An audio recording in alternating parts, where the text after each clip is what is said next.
Hello, dear viewer. I am chuffed to bits, as a famous Minecrafter would say. Speaking of Minecraft, I want to present you a mod for Skyrim, which allows you to craft everything. Well, not everything, but a great many things. Furniture, containers, vanilla crafting stations, new crafting stations, rugs, clothes, a house, and spell scrolls. This is not my mod, it was made ages ago for the Oldrim by a brilliant modder named Semtex. For years have I waited for the mod to arrive at SE Nexus, but when it arrived it wasn't entirely functional, unfortunately, so I fixed it for myself. Easy peasy, just move a few files to a different folder, add some keyword to some things and creation kit, and done and dusted. It worked as it should. However, my work was far from over. Over the last few weeks I've been revising almost every aspect of this expansive mod, making it more streamlined, user-friendly hopefully, and less grindy. The mod in question is of course Woodcutter. I am in a little bit of a pickle since I don't want to publish my pretty reworking of his mod without his permission, but I can't even reach Semtex, so what do I do?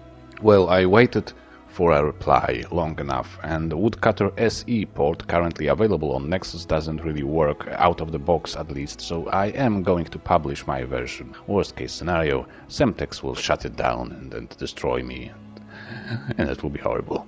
But not all of you are familiar with the original Woodcutter, I am sure. I will leave a link to an old Brodual video, just keep in mind it talks about the original, not about my revision. To be brief, the original Woodcutter introduces the ability to chop down trees in Skyrim. You can then take them to a sawhorse, which is a new crafting station, and convert them to planks and beams and other woody goods. These you can then take to a woodcraft workbench, where you can convert them into placeable furniture, containers, as well as some placeable crafting stations, both new and vanilla. Another feature which I adore and cherish in the original is the Scriptorium, a new crafting station which is designed lovingly by Semtex.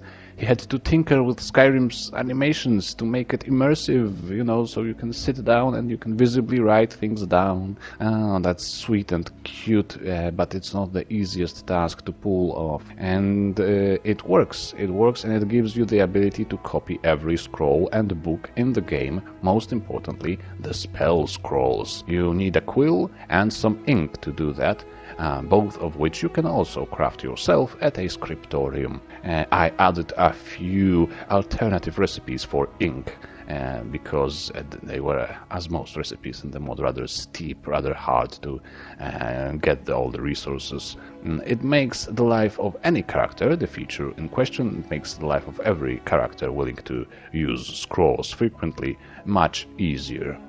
My craftsman, for instance, used it quite a lot. There's also tailoring in the mod, with some tanning knife or scissors, which you can make at any forge. You can dismantle any vanilla piece of clothing into cloth, which you can then use to make some rugs and maybe a few other items. And there is quite a few new recipes available at vanilla workbenches too. You can, for instance, prepare some saplings to grow your own trees at a cooking pot or the new crafting station. Craft metal furniture and decoration at a forge. Engage in pottery at an oven or a smelter. And finally, and this is a feature I did not touch so far, there is free building. To start building your own house, you will first need to write down some notes and make a building site at a Scriptorium. Then, with them in your inventory, approach a woodcraft workstation and you will see some new recipes. The new items you should carry to the previously prepared building site in an order implied in your notes. It is the only mod I know of which allows for a customizable free building. This is why I haven't touched the feature. Too afraid to break it, you see. I did tweak, revise and revamp almost everything else though, so let's talk about what I did. First, the wood chopping took so much time in the original that it barely left any time and mind space for adventuring, which deterred me a little bit in my first experience with the mod way back when. But I edited every single tree activator in the mod and decreased its cutting health significantly. If you don't know what I'm talking about, don't worry, I'm not so sure either, but the key thing is, it works! Now, you can cut down an entire grove in a matter of minutes. Not very realistic, I know, but at least you still have some energy left to do the boring chores of raiding dungeons. Second, I revised all the spell scroll recipes. They still require soul gems, as in the original, but at least the lower level spell scrolls can use empty soul gems and mostly petty ones.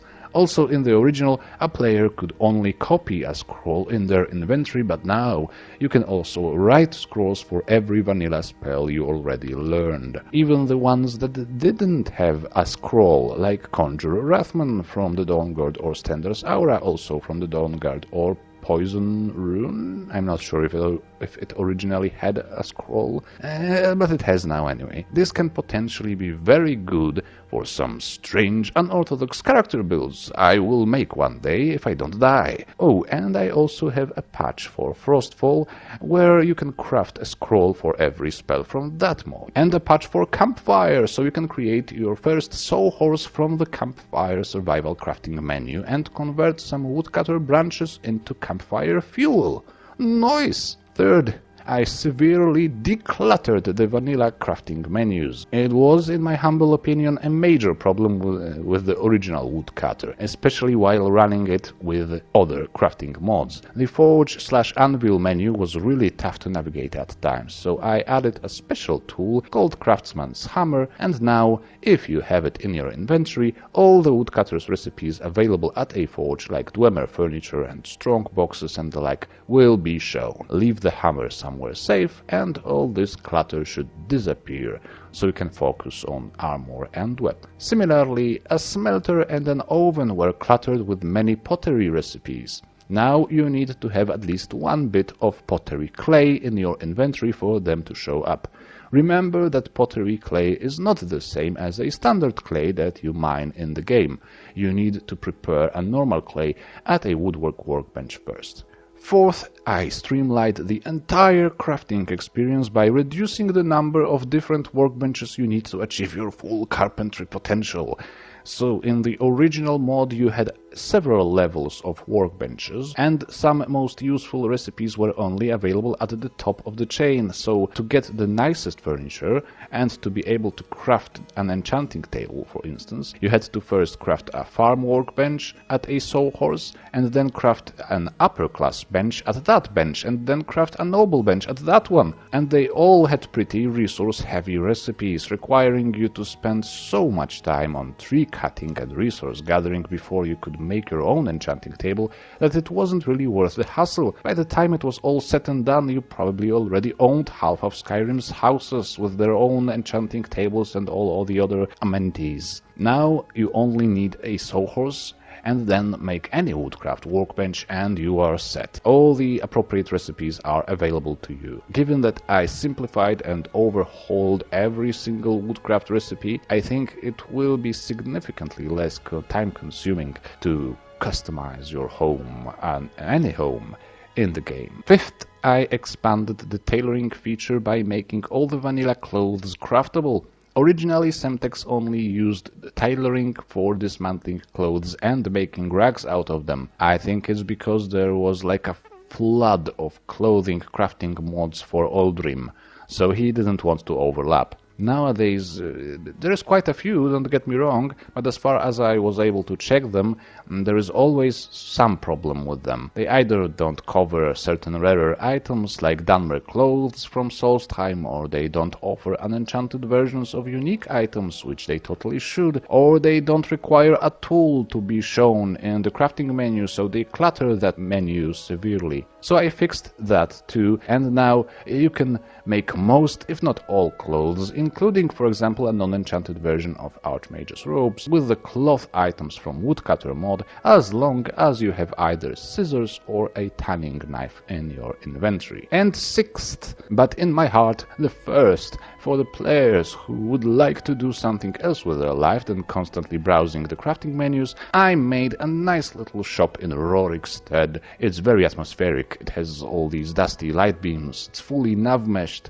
so your followers will go in there with you. And the merchant, while he doesn't have much to say, has his own daily routine. Very professional modding, much pride. This merchant will sell you all the tools you need for your new crafting experience, as well as some resources and basic furniture, and the books you need to start building your house. And a new book I added, which is a sort of immersive guide to the mod, in case you get confused, as I did when I first started working on my revision. Oh, I almost forgot, I also made a little patch for Alternate Start Live Another Life, where I added a nice basement to the Shoals Rest farm, which you own if you choose the appropriate starting option. There is a smelter, a sawhorse, and a woodwork workbench in the basement, as well as a copy of my guide and a box with most of the tools you will need to start getting familiar with the mod.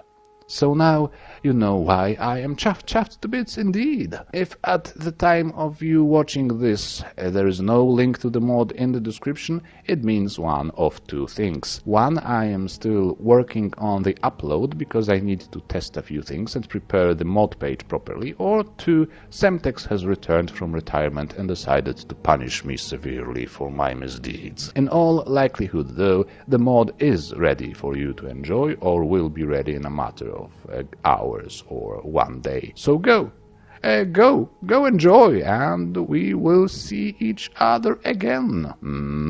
Bye!